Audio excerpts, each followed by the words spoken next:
Olá, boa tarde. Mais uma vez aqui nós juntos para esta que é a nossa quinta videoaula. Esperamos que o tópico gramatical que estamos trazendo para a abordagem seja, além de interessante, também agradável.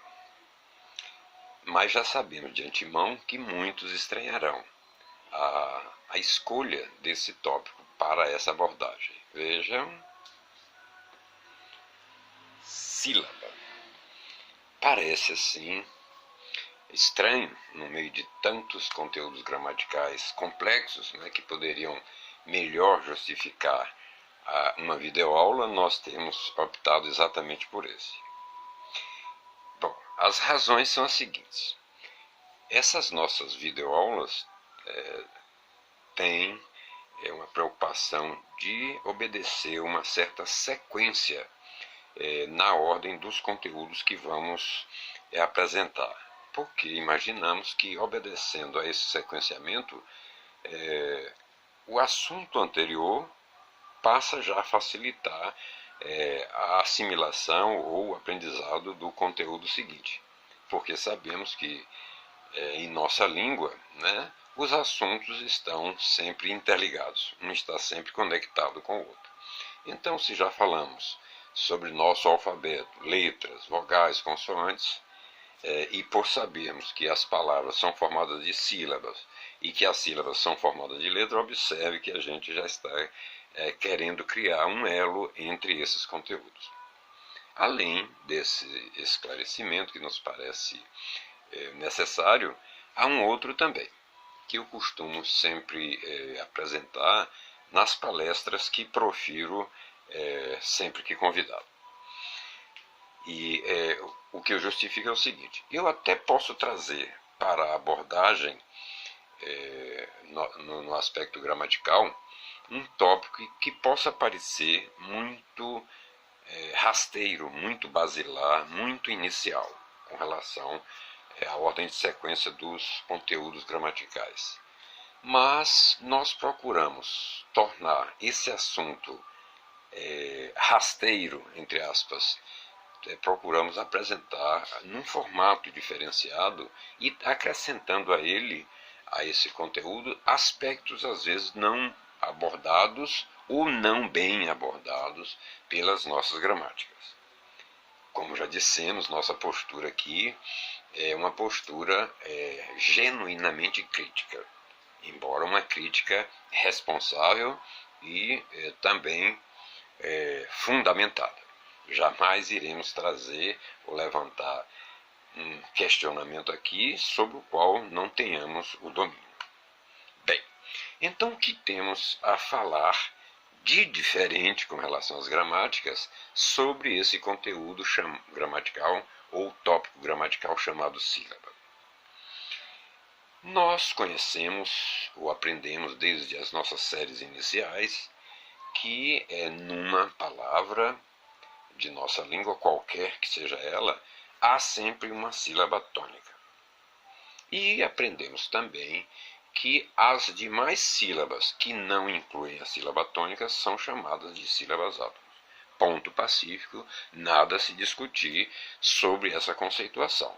E também aprendemos que a sílaba tônica é aquela sílaba da palavra que é pronunciada com maior intensidade. E as demais, por sua vez, são aquelas que não têm a mesma intensidade quando pronunciadas.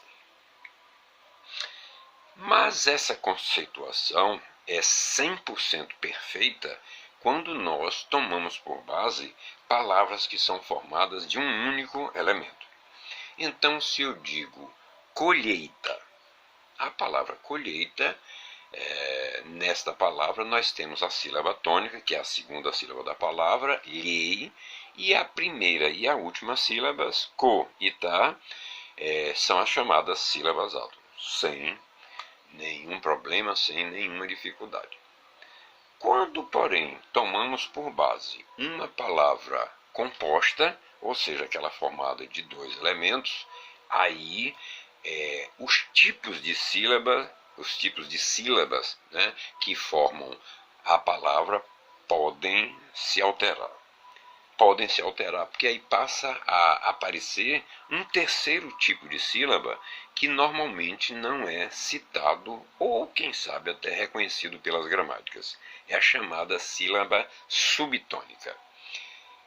Para melhor entendimento, ao invés de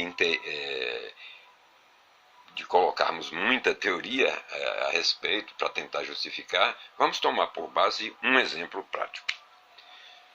Consideremos a palavra hipermercado. O que acontece com essa palavra? A palavra hipermercado é formada de dois elementos. O primeiro é o prefixo hiper, que quer dizer maior do que o normal, e o segundo elemento é a palavra mercado, que vem a ser a palavra base. A sílaba tônica, em qualquer palavra, seja palavra formada de um só elemento como de dois elementos, está sempre no segundo elemento da palavra. Isso quer dizer que na palavra hipermercado, a sílaba tônica está no segundo elemento, no caso mercado. E nesta palavra a sílaba tônica é K, CA. Aí vamos para o primeiro elemento dessa palavra. E temos aí o prefixo hiper. Nesse prefixo hiper, nós temos uma sílaba que a gente pronuncia com mais força, que é a sílaba IHI. Essa sílaba mais forte no primeiro elemento, que forma essa palavra composta, é chamado de sílaba subtônica. E as demais sílabas que compõem a palavra hipermercado são classificadas como sílabas átonas. Então, recapitulando. Na palavra hipermercado, K, que é uma sílaba que pertence ao segundo elemento, é a sílaba tônica. IHI, que é a sílaba mais forte do prefixo, é a chamada sílaba subtônica. E as demais sílabas dos dois elementos são chamadas ou são classificadas de sílabas átonas. Deu para perceberem que já houve o acréscimo de um tópico, né, em torno desse assunto que muitos de nós brasileiros desconhecíamos. Vamos agora a mais um acréscimo ainda sobre esse tópico gramatical. Há dois tipos de sílabas que praticamente 95% dos brasileiros desconhecem, pelo mesmo motivo de não serem inseridas, né, nas nossas gramáticas. Embora um dos tipos aí trabalhados é muito utilizado no ensino das séries iniciais. Quais são esses tipos de sílabas que ainda não constam das gramáticas? São as sílabas chamadas canônicas e as sílabas chamadas não canônicas. Qual seria a diferença conceitual entre uma e outra? Simples.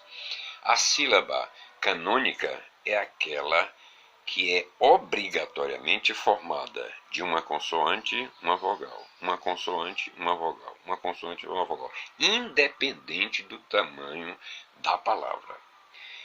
E para melhor ilustrar, nós poderíamos usar o exemplo, a palavra paralelepípedo. Essa palavra é uma palavra formada exclusivamente de sílabas canônicas, porque cada uma das sílabas que forma essa palavra é formada de uma consoante e uma vogal, uma consoante e uma vogal. Podem checar aí escrevendo no papel.